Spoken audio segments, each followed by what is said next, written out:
Forget trying to fix that funnel that is not performing. Stop stressing over the metrics on your latest launch. Ignore what so-and-so did in their recent promotion and watch this interview from top to bottom, because according to this top brand strategist, you don't have a marketing problem, you have a messaging problem. And today you're gonna find out what you can do to fix it so you can transform your business and get your dream clients obsessed with what you have to offer. Keep watching.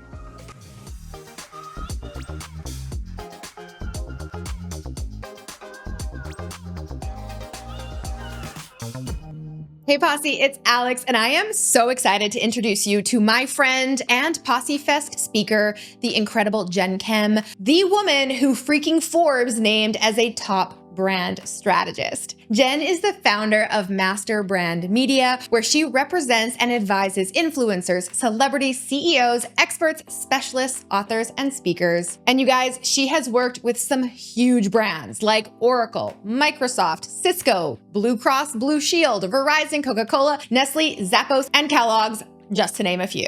And she has brought in billions, yes, that's billions with a B, for her clients over her 25-plus-year career. As you will hear in this interview, Jen has a knack for smelling the money and spotting the winners. Maybe that's why she's made billions of dollars for her clients, and she is gonna tell you exactly how she does it. And it is not what you think. In fact, I would bet good money that you are overthinking your marketing in all the wrong ways. You're about to find out the #1 best strategy for getting seen, heard, and paid that most people completely forget about. Here's my interview with the amazing Jen Kem. Jen Kem, welcome to my YouTube channel. I am so excited you're here. Oh my gosh, I'm super pumped. Been waiting all day for this one. So thanks for inviting me, Alex.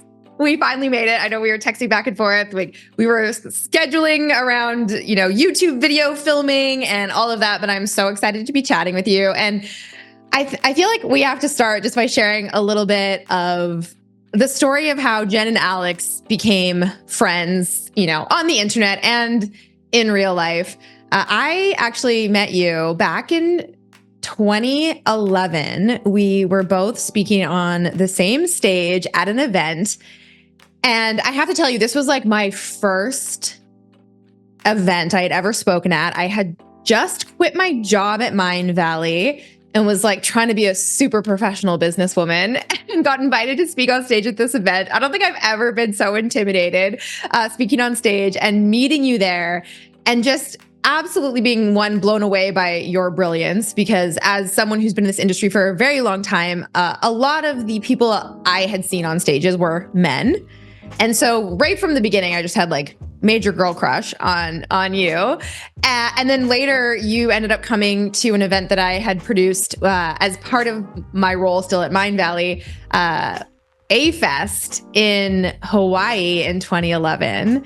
And that was just sort of the beginning of our online friendship and in real life friendship. And I just have to say, I've always been such a huge fan of everything that you do.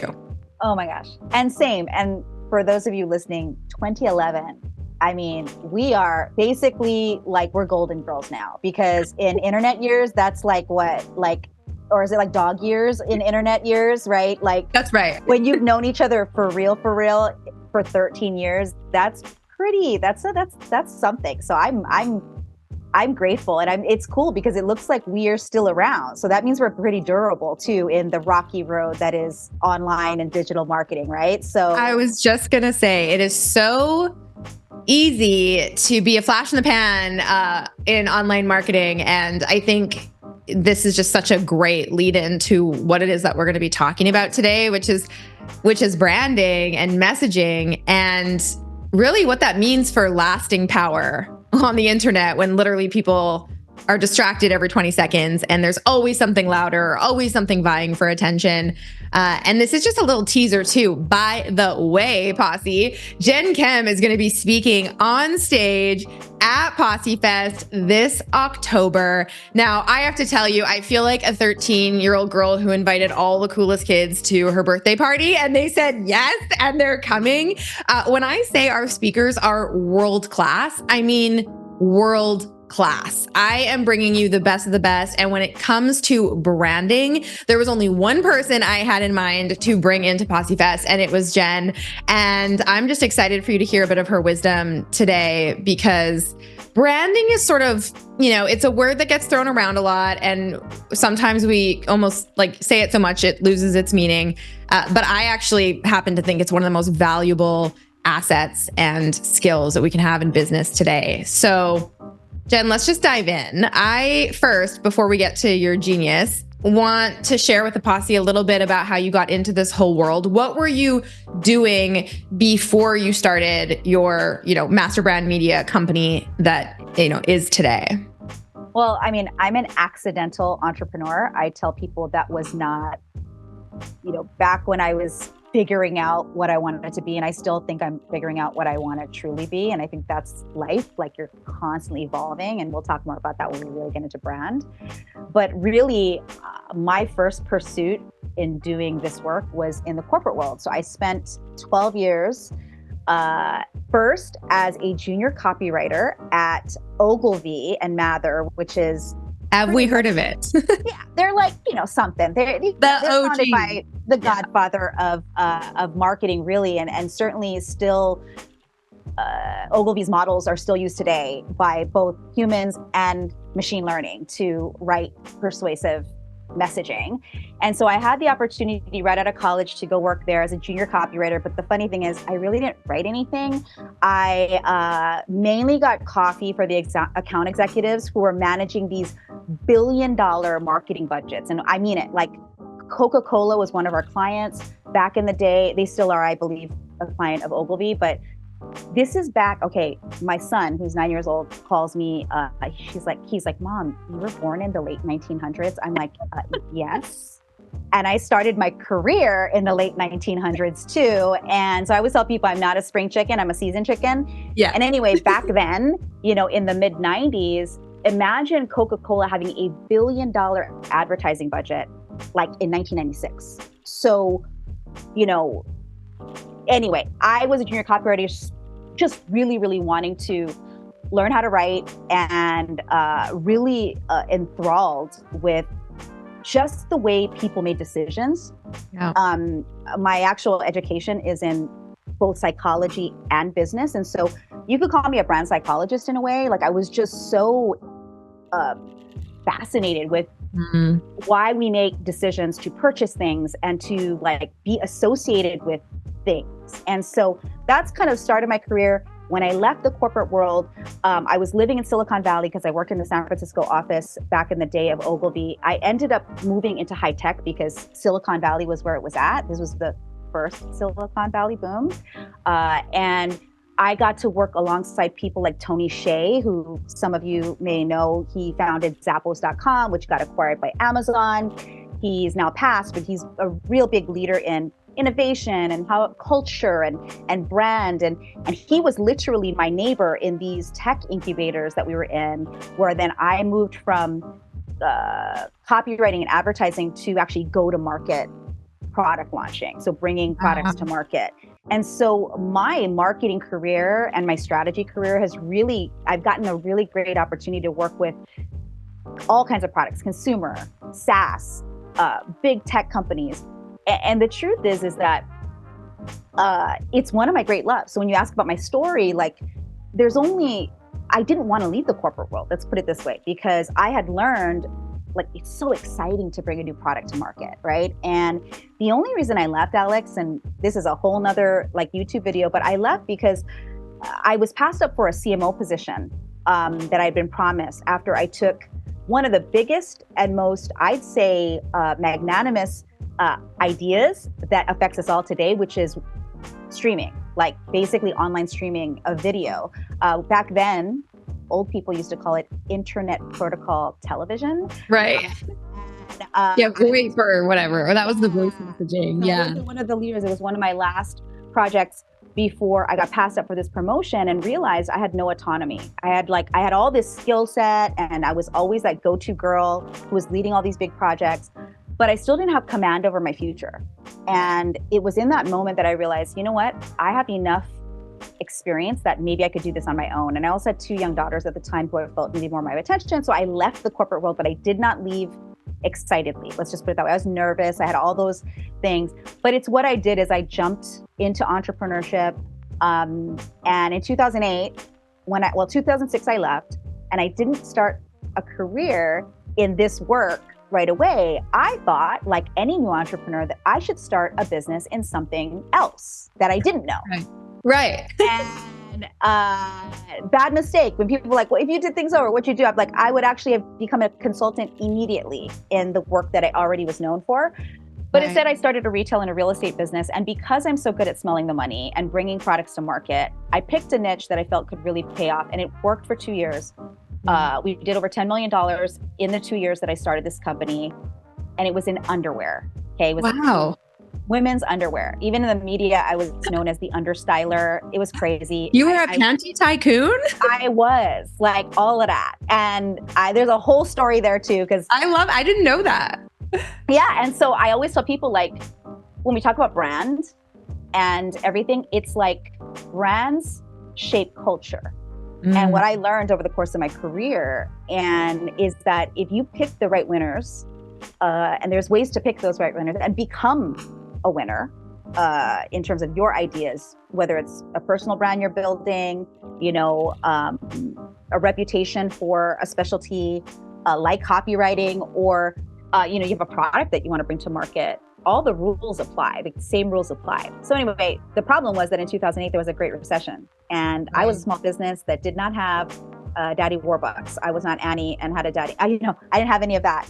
So even though we were really successful in top line revenue, I didn't have the cash reserves to see me through that dark period. Right. And so in 2008, I lost it all. I mean, and it was a big blow falling from my pedestal, if you will, of like always kind of ascending up. I never really had a struggle, and I'm just naming that because I was always like I was always excited about what I was working on. But when I lost it all, it was a really fateful moment. Yeah. When I lost everything, my house, my business, my marriage. I was functionally homeless. I had to go move back into the countryside and live in my grandma's 1-bedroom house with my 2 kids. And it made me humble around like, oh, what am I good at? And like, what can I contribute to the world? Because I felt like a total failure. And so what happened was I realized that to be successful, I should just go back to what I'm good at, which is smelling the money, picking the winners, bringing products to market, and creating a lot of excitement around a product or a service. And so I went back to my old employer who I left and said, would you like me to come work for you again? And they were like, yes. And I was like, but I don't want to be an employee. I want to be a consultant. And that's how Master Brand Media started. I flipped the switch, if you will. And they're still my client to this day since 2008.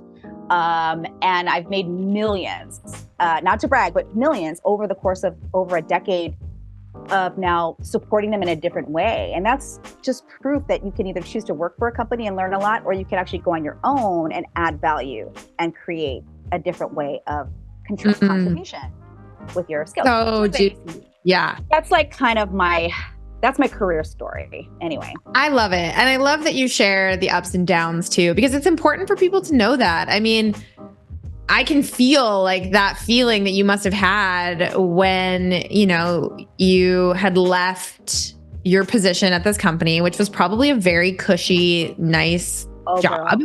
Girl. Right. Let me tell you, I have no good reason to leave. I was making $400,000 a year. This was in 2006, friends. Yeah. I had a corner office with a view with a disco ball in it. No joke. I had it installed. That tracks. And then the best thing I had, besides those 2 things, was a parking spot. And it had my name on it. Like C Jobs. Like you made it. Yeah. Oh yeah. It was like Gen MF Chem. That in my head, that's what it was saying. It just said Gen Chem, but MF was in the middle. And I was like, I've made it. So back to like, leaving was not easy because I had all these trophies and these triumphs. But I also realized that, gosh, like I had no freedom at all. Like I was frankly a servant totally to my work. I had to get 2 kids to school. I had to bring my dogs to the doggy daycare, get to work, put mascara on my eyes while I was driving to work, get there by 8 a.m., do all the things. And I was like, I love my work, but I didn't love the structure of my life. And so, I'm glad that they passed me up for that promotion. And what I also realized is like, you don't have to be the smartest and the best. Sometimes it's about who you're around. And in this case, I was so busy bringing these big products to market that my counterpart, who was in consumer marketing, which by the way, consumer marketing, always the most flashy, the most sexy, but the lowest profit. Right. Business marketing, way more profit. And I ran the business marketing group. And he was busy playing golf with my boss. And I realized that, gosh, I should have played golf more and worked less. And again, so when you start to realize the rules of the game, you can start to create whatever you want. So many good lessons there. And what a gift that, you being passed up for that promotion, right? Because for me, I had a similar story where I was the creative director at Mind Valley. I was 25, really making waves in this industry as someone who's very damn good at it. Because I remember 25-year-old Alex. That's when I met her. So I remember. Yeah. God, she was fun. Like I need to bring back more of that girl. But I was really good at it. But I was ill. I mean, a lot of people here know I had to leave my job at Mind Valley because it was in Malaysia, and I found out I was. I quit my job because of health reasons, and then later found out that I was celiac and just couldn't live in Malaysia. It wasn't a place that catered to someone who couldn't have gluten. And I just remember at first feeling like, oh my God, what have I done? And now I look back, I'm like, what a gift that was. And so, we could do a whole other series on life lessons and how to pivot, but really this belief, and I think this is sort of almost a mantra that all entrepreneurs need to adopt, is that everything that happens to you is the best possible thing that could happen to you, even if you don't know it yet. Because rolling with the punches is sort of the name of the game. And I love that I just love your story and how transparent you are about that, because now you are leveraging your skills. You are working with, amazing clients, celebrities, CEOs, and truly impacting hundreds of thousands of business leaders. And I just think it's so epic to watch your story. And you're a mom. And I mean, you're just amazing. And I want to, you talked about how your skill set is, first of all, I love it, smelling the money and then picking winners. And we're going to talk in just, a little bit here, really about what that formula is, because I'm sure everyone was like, how does she smell the money? Tell me how she smells the money. But first I want to talk a little bit about branding in general, because again, it's kind of this word that, I've always been a fan of branding. Back when I was the creative director at Mind Valley, branding was the heart of everything we did. Yes, we were a direct response marketing company, but branding was the thread through everything. And so I come from a branding background like you, but when you go into the marketing world, it's kind of this like fluffy word that gets thrown out. And a lot of people are like, branding, schmanding, but you consider yourself a brand futurist. And so I would just love to ask you, like, Jen MF Chem, what does brand mean to you? And what do you see as the future of branding? Like, how is it shifting right now in this landscape where marketing is evolving so fast? You mentioned, generative AI and all of that coming onto the scene. What role does branding play in all of this? Well, it's exciting even more because I've always made this my life's work. I feel grateful that I became this instead of what I thought I was going to be, which I thought I was going to be like an attorney. I thought I was going to pursue law and become a corporate lawyer. Same. And I accidentally fell into this because of other reasons. Mainly, it was about a boy. Let's just put it that way. When I was in college, and again, grateful for that drama. Because, thank you, boy. Yeah. Yeah, thank you. He was not good. But I also will say that like it made me go, well, if I'm not going to go do this, then I should pursue something that fascinates me. And so brand, let's just kind of define it. How I define brand is it's simply the art and science of persuasion, ultimately, in the form of commerce, usually. Okay. So, and then marketing is, I define it as the way that you let people know how you help them. And that means that both brand and marketing are technology agnostic. They are mechanism agnostic. They're really about the strategy and the soul. And then you put the right container around it. And that's what gets people to make decisions and purchase things. And brand has always been the heart of the greatest ideas that we all admire, right? When you think of the most obvious one, it's like Apple. It's such, it's iconic, right? Not just their logo, but when Steve Jobs was ideating and envisioning Apple, he thought of brand first before he even thought about the technology. I mean, he also was mad at Bill Gates for the Microsoft platform, and he really wanted to create this special thing for creative people. But the point is that for him, it was what he was always fighting for inside of the Apple company. And so, again, you're right. In digital marketing, it's been kind of annoying to for me when I kind of came into this world, and I'm like, branding is not just, and it definitely is not the logo or the colors, and all that.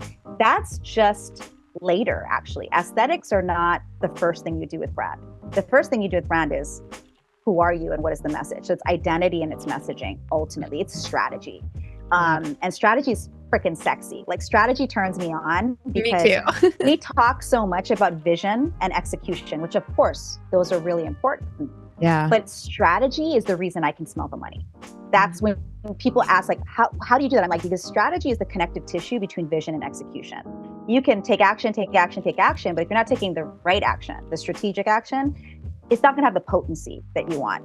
And then if you have no vision and all you're doing is throwing spaghetti at the wall, that's execution, then that doesn't work either. So strategy becomes this beautiful glue that puts it all together to make it function as this thing that people get excited and rally around and get obsessed with, frankly. And that's what brand is.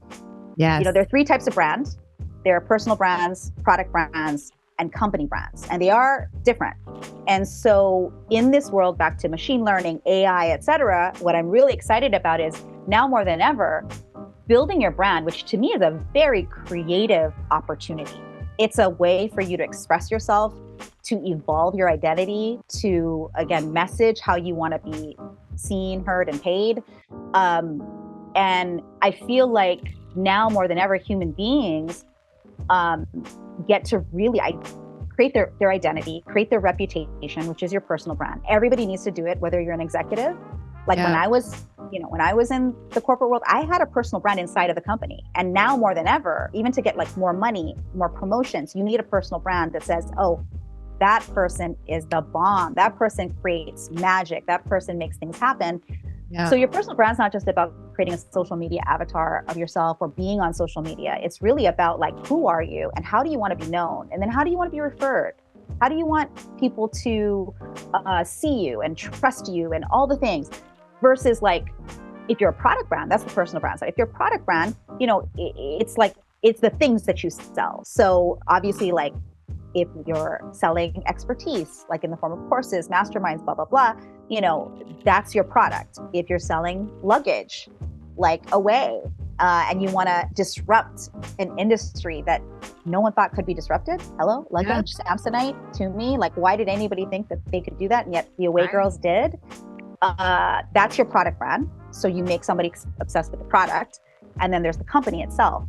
If you want to build a company brand like Apple, right? Because Apple has Steve Jobs, it has the Mac, and then it has Apple, the company. Right. So those are kind of examples of different ways you look at brand. So yeah. And the future is that it's so important for us now to even be more focused on the identity of ourselves, of our products, of our companies. Yeah. Because those things cannot be innovated by machines, right? In fact, machines are not innovators. Only humans can innovate, right? Machines are the innovations. So more than ever, AI, et cetera, I look at those things as productivity shortcuts or hacks so that we actually get more space for creativity, right? We get more space to build our identity and our brand. So to me, the future is human. So not the future is not AI.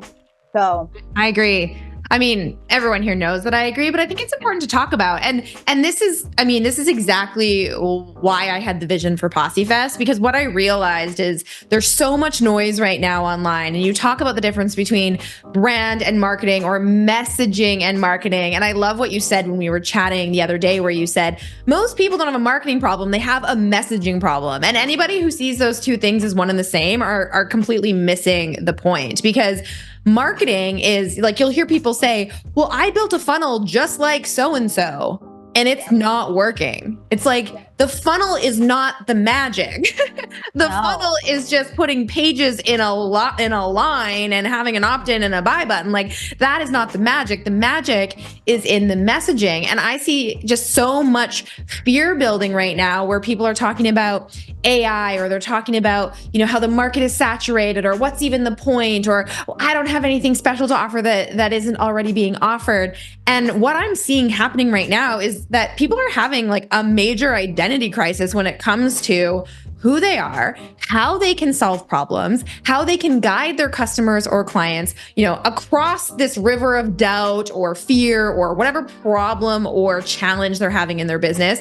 Because now we think, oh, well, AI is just going to do it. And it's like, no, AI is a mechanism. It is a tool. It is a technology. But until you get clear on who you are and what you do and how you can serve, and that identity piece that you're talking about, then the messaging crystallizes. Then you put marketing on top of that to fuel this, this fire. And no matter what is happening in the ecosystem or the marketing landscape, your brand becomes this like deep stake that you're putting in the ground, saying, yeah, okay, cool. Technology will come and go. Trends will come and go, like Clubhouse and Threads and like all of these different marketing platforms that people like freak out over when they come out, because they think this is the secret that's going to all of a sudden have me blow up. It's like, hell no, it's about getting clear on who you are. And I just freaking love that you said that. And I'm so excited to chat more about all of this at Posse Fest. But I want to get into kind of that like smell the money strategy part of it, because that might have to be the title of this video too. Like, here's how you smell money, and then find the winners. But I know you really talk about what it takes to build a brand. And I know a lot of people that are listening to this, I think it's easy to look at like Coke or Starbucks or any of these big brands that we think about, or Apple. And we're like, okay, but like little old me, I'm just starting my business, or maybe I started my business recently and I kind of have a clear idea of like who I serve and what I do, but I really don't feel a strong connection to my brand. I'd love for you to talk a little bit about what are the components that, that make up a brand. And I know, we're going to go deeper into this at Posse Fest, but to talk about that and why it's important. Mm-hmm. I mean, oh my gosh, I can geek out of this all day long, because I just want to amplify one more thing that you said before I talk about the components, because I think we're forgetting that the fun and fundamentals, like FUN, that's why it's called fundamentals. Like, here's what's cool. It doesn't matter if it's a new platform like Clubhouse, or again, new AI tools popping up, like feels like a million a day. At the end of the day, what's inside of those machines, because they're all machines. I mean, even Instagram is a machine. It's a platform to put your ingredients in, and your messaging are the ingredients. Think of it like, again, think of it as like your computer right now. You're looking at your computer, and your computer does not work without an operating system. Your messaging is the operating system, so that the computer is the platform by which the messaging can be relayed to other people. Yeah. So, thinking of messaging as the operating system, and understanding that your identity and the people that you serve, like getting clear on the problem you solve, the person who has that problem, and then why you're the person to help solve that problem. Those are the basics of identity, right? Once you get clear on that, then you go, okay, now I'm going to build my operating system around those things, those three things, which is your messaging. And, as I mentioned up at the top of this call, honestly, building a brand is really about psychology. It's deep psychology work. And that's the fun part for me, because I get to like not look at any of the other platforms or machines first. I never look there first. I never look at a funnel to solve my problems. I look at the fundamentals first, then the funnel comes second. So fundamentals before funnels. Please just remember that, because if you smell the money, that's the trick. You know, it's so easy for us to be knee-jerk. We live again in a world now, not only are we getting pummeled with thousands, if not millions, of marketing messages daily, right? Because of that overwhelm, we tend to default to like, what's the easiest looking shortcut?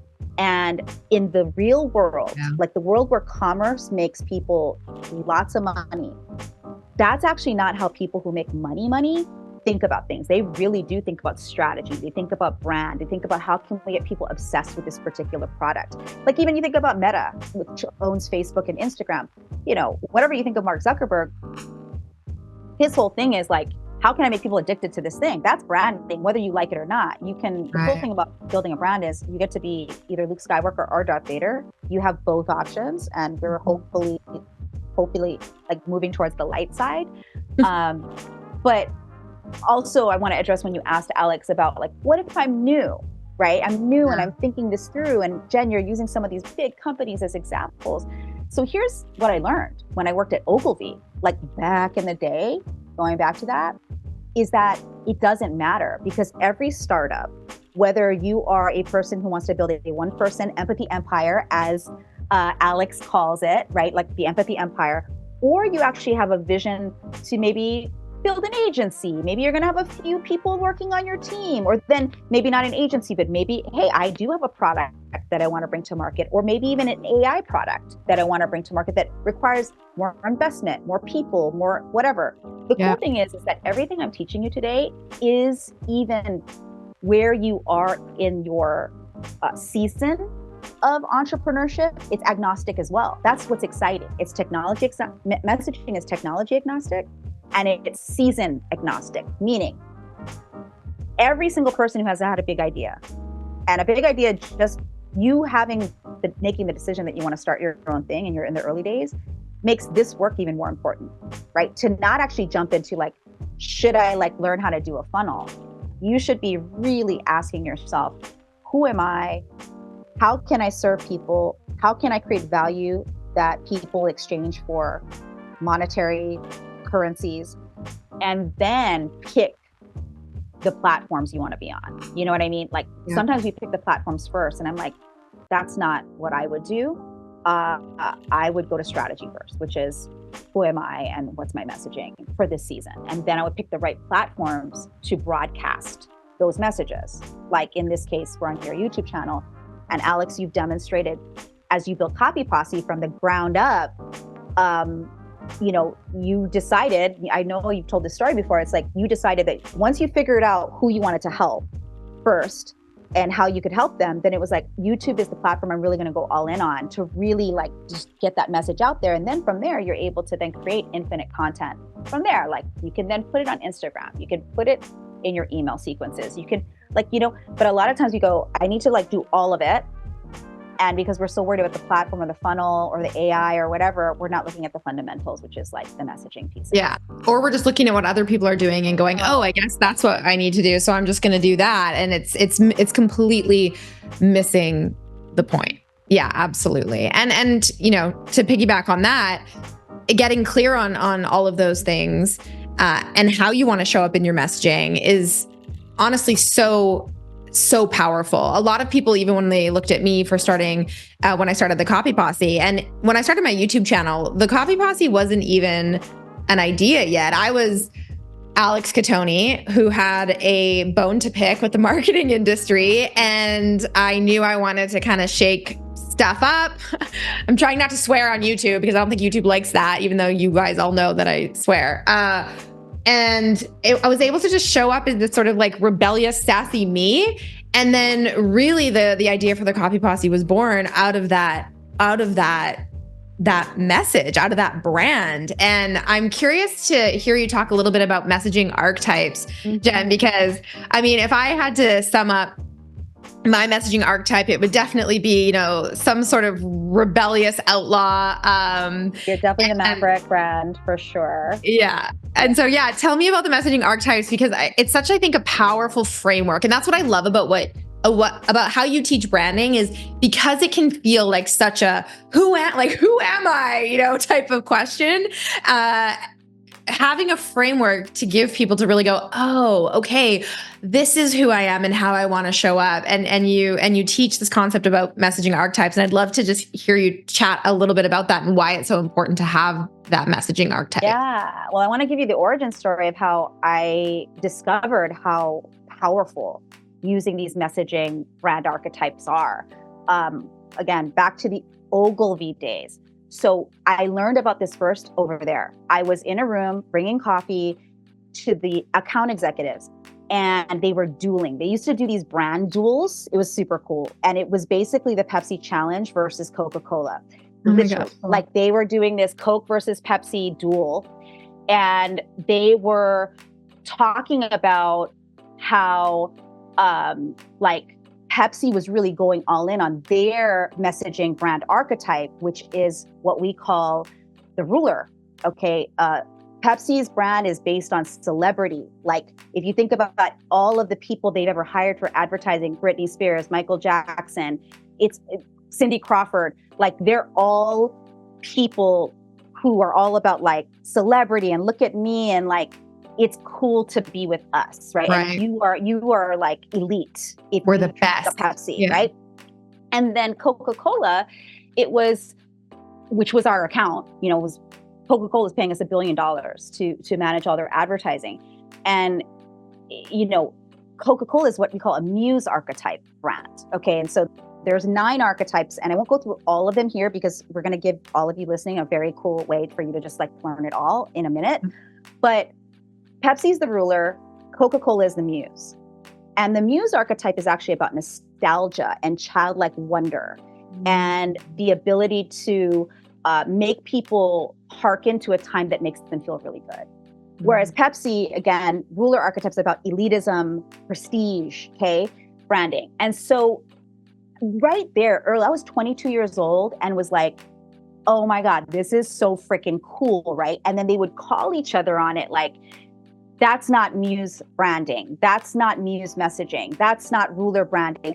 And it was so cool. And I was like, okay, I need to know more about this. And so archetypes overall were, not invented by even David Ogilvy. And there's a lot of different archetypal models. I know Alex has probably talked about this too, but I use the messaging. My model is based on Carl Jung, the psychoanalyst, Jung, who also is the heart of the Myers-Briggs assessment, et cetera, his work. It's basically the psychological symbology that we assign as a society, and we decide that we want to align with that, let's say that symbolism.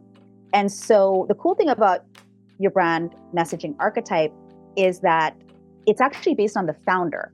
So again, if you're a party of one, or you actually lead a team or whatever, the archetype messaging for the brand is about the founder's messaging. And it's, imagine, and I use Apple because it's everyone knows it, is like when Steve Jobs died, Apple still retained its brand archetype. It didn't change just because he was no longer CEO or he was no longer here, right?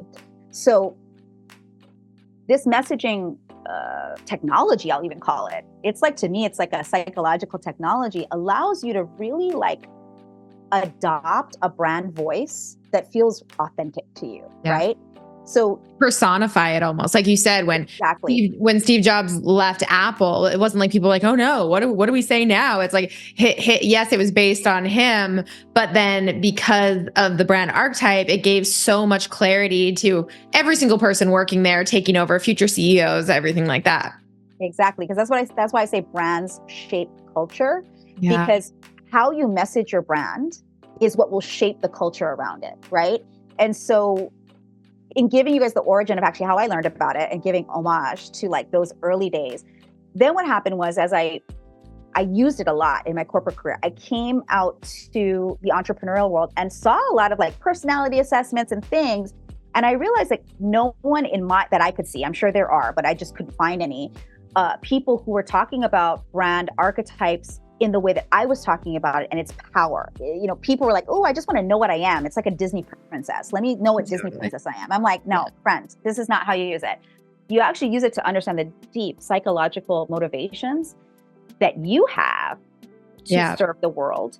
And then it helps you direct the way that you message your brand, whether it's through copy, through voice, through speaking on stages, through writing books or writing content, whatever it is. And so there are 9. I would say that definitely Alex is a maverick dominant archetype. And the maverick is like that rebel, that outlaw, the one that's willing to burn things down so that something new can emerge. That's really exciting and fresh and new. Burn it down, baby. Burn it. Like it's all good. Whereas I actually am a ruler archetype brand. And to be honest with you, when I really started building my own assessment for entrepreneurs and innovators, I was like upset that I tested out as a ruler. You're like, I'm a Pepsi? I know. I'm like, I don't, first of all, again, my father told me when we were young that Pepsi is the devil. So I was like, I am not a Pepsi brand, you know?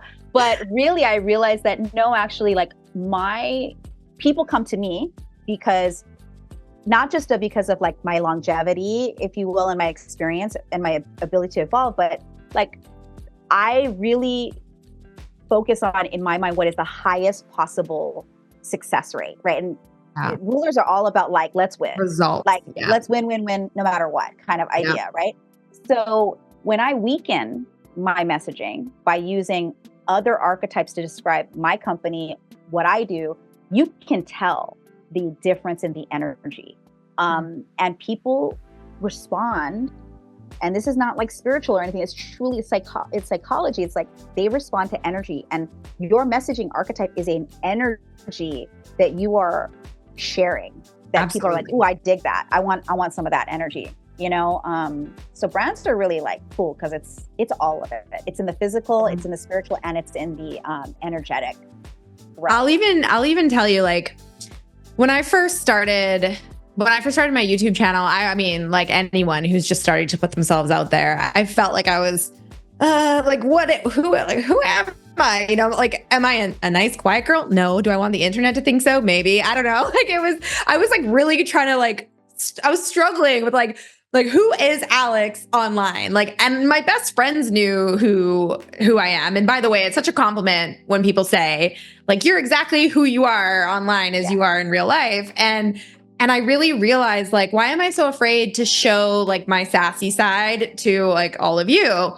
And one day, and this is kind of how I feel like my brand archetype really emerged. And it was part of myself, like giving me permission to lean into it, because I think so many business owners and entrepreneurs, copywriters, service providers, we're afraid to like really own who we are because we're afraid that it'll polarize and push people away. And guess what? It absolutely will. But to Jen's point, the flip side of that is like, holy cow. I mean, once I really leaned in to my maverick, you know, we'll call it maverick archetype, and I was like, this whole world opened up where I was able to say the things I really wanted to say. I was wearing the things I really wanted to wear. You know, I can act, dress, be who I am and fully own it because I'm like, this is who I am and this is my brand. And I remember one time I was on a training with students and I was really fired up. And anyone who's in my programs know that sometimes I'm just like ranting and I'm like getting really fired up about some BS I was seeing online.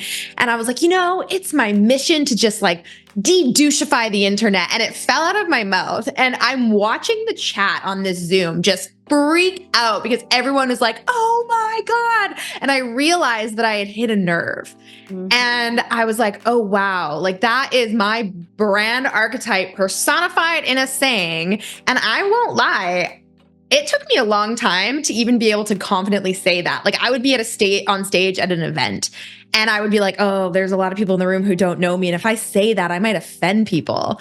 And the more I just had the courage to say it, the more people started being like, oh my God, yeah, did you hear Alex? Like she's on a mission to de-douchify the internet. And then people started literally rallying around me. And so I love that you said that because it's been completely my experience. And sometimes it is like dipping your toe in and just waiting for the response. until you can give yourself full permission. But I encourage all of you to really play around with that, because we don't all want to be the same. Like, talk about boring and talk about AI. Like, all AI is doing is literally regenerating and regurgitating all of the same, so that everyone's messaging is just kind of this flat no man's land of like, who even are you? I don't know. You're not standing out one way or the other. And this is such an opportunity for us right now to get so clear on that and lean into it, and then watch what happens. Cause it's truly magic when you can figure that out for your business. Totally. And here's the other thing that's cool is that in my model for brand archetypes and messaging, there are actually two, what I call salt and pepper archetypes, if you will. So like, there's the main dish. So in your case, Alex, I'm pretty sure you're a maverick. Okay. Dominant. We call it the dominant archetype. And for me, it's the ruler. And I call it like the protein of the messaging. Like, it's the meat. It's the meat. So like, it's like, that's the heart. And you really want to get good, as Alex just said, at really just trying to try it on. Like, try it on, let it come through. Don't be literal about your archetype, more like embody the energy of like the maverick or energy of the ruler. Because that's the protein, right? It's like, that's the chicken, right? Yeah. But in order for protein to taste good, you need two things. You need seasoning. Okay, I'm Filipino, so we put seasoning on everything. And, salt's job is to actually bring the flavor out of food, and pepper's job is to spice it up, right? It's to make it like, right? So what's different also about my model is actually looking at the secondary and the tertiary archetypes, your salt and your pepper, and how do they play a role in creating this crescendo about your brand when it comes to the message, how you message your brand. So for example, I am a ruler dominant, and then I am an explorer and a lover, salt and pepper, if you will. And so the explorer brand is about, obviously freedom and no boundaries, but even more so, it's about, there is a map to get there, and here's how you can follow it, that kind of like feeling. And then the lover brand is about not just passion and intimacy, but it's about like, no matter where I am, even if I'm speaking to you in a Zoom room or I'm in a room with you in person, like we're going to be in Posse Fest together, that you feel like I'm talking to you.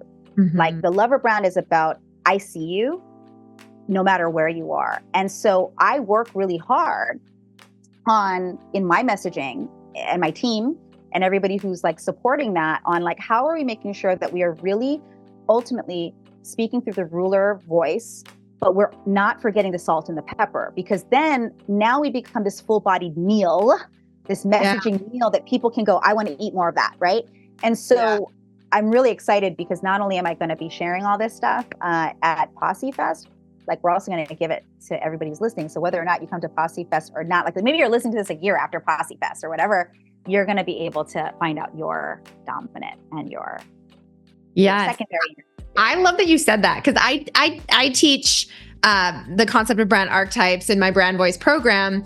And a big question that I get is like, do I just have to be one? And you explained it like so brilliantly. It's like, there's a dominant, but I already know too that I definitely have a bit of like the best friend. I don't know if that's an archetype, but like the best sort of that best friend archetype, where it's like, hey, we're all in this together. Like we're the posse, like advocate, you belong here. Yeah. So I love the seasoning. And for everyone who's listening, you can click the link in the description below and go and take Jen's assessment to find out what your dominant messaging archetype is and what your salt and your pepper archetype is, and try it on for size, like play around with it. And for those of you who don't have giant businesses, or you're just getting started, let's say as a copywriter or another service-based business, this trickles into everything you do. As Jen said, it's not just in how you're showing up on social media, because I feel like that's what people tend to think of when they think of branding. It is in how you communicate. It is in truly everything that you do. So try it on for size, and just let us know how it goes. Tell us what you get in the comments below. And then, as Jen said, at Posse Fest, she is going to be going deep into her unique messaging model, because archetypes is just one piece of that kind of branding puzzle. And Jen, I am so freaking excited for you to sprinkle your Filipino seasoning on everybody in the room at Posse Fest. And we'll put a link to Posse Fest below so that you can grab your seat. And if you're watching this after Posse Fest, I'm so sorry you missed it, but there will be one again in the future. And you can click below to learn more about that. Jen, thank you so much for being here and for sharing your wisdom. I'm honestly so fired up right now. I feel like this ignited something in me, and I can't wait to explore this conversation further with you. Oh my God, we're going to have so much fun. And I can't wait to meet so many of you at Posse Fest. I love Vancouver. I'm so glad that Alex is gathering us over there because it's quite beautiful, especially in the fall. And again, like, if you like to geek out on all this stuff, or now you're realizing this stuff is super geeky and fun, you're going to be right with the right folks. So I can't wait. And I'm so like, me too. I'm like all lit up. I feel like I need to go for a run after this conversation because I'm so lit up. I love it. And if you enjoyed this interview, give us a thumbs up below. Tell Jen how much you enjoyed her wisdom. Definitely go take her assessment. Let us know what you got. And I will see all of you next week with a brand new video. And of course, those of you coming to Posse Fest, Jen and I cannot wait to see you there. Enjoy the rest of your week, everybody. Ciao for now. All right, guys, if you enjoyed that video, make sure to check out the next one from me right here. And you can click right here to get a free gift.